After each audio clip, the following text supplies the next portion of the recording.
সংযুক্ত আরব আমিরাতের দুবাইয়ে গত রোববার মর্মান্তিক সড়ক দুর্ঘটনায় প্রাণ হারান কয়েকজন প্রবাসী বাংলাদেশি। তাদের মরদেহ পাঠানোর আইনি প্রক্রিয়া চলছে। এরই মধ্যে বাংলাদেশ মিশন তাদের পাসপোর্ট ও কোম্পানির নাম সংগ্রহ করেছে। আমিরাতে অবস্থানরত নিহতদের স্বজনরা জানান, মরদেহ দ্রুত দেশে পাঠাতে আবুধাবি পুলিশ ও বাংলাদেশ মিশনের মধ্যে আলোচনা চলছে। প্রবাসী যারা মারা গেছেন তাদের জন্য দুঃখ প্রকাশ করা ছাড়া আসলে আর কোনো শব্দ নেই। যারা গাড়ি চালান তাদের উদ্দেশ্যে একটাই কথা বলতে চাই যে যখন চালাবেন একটু সচেতনভাবে চালাবেন, কারণ আপনাদের উপরে অনেক জীবন নির্ভর করে। জাগো জাগো লোক পাওয়া গেছে, নাম্বার কেউ ফোন ধরে না, তাতে বোঝা গেছে ওরা হয়তো মর্মান্তিক কোনো দুর্ঘটনায় আহত, ফোন রিসিভ করতে পারতেছে না, হলে মারা গেছে। শুনতেছি যে গাড়ির তো পুরো আগুন ধরে জ্বলে গেছে, যেহেতু আমাদের সাবান শনাক্ত করছে তো হিসেবে বোঝা যায় ওদের লাশ চিনতেছে না।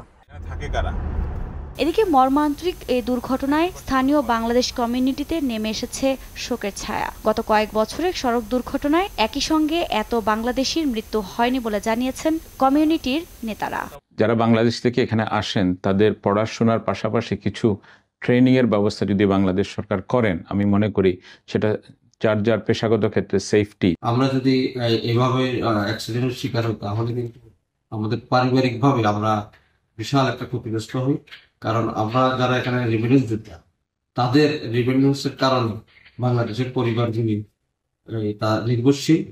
দুর্ঘটনার পর আগুনে মরদেহগুলো পুড়ে যাওয়ায় মরদেহ শনাক্তে কিছুটা সময় লেগেছে বলে জানিয়েছেন বাংলাদেশ কনসুলেটের consul general BM Jamal Hossain.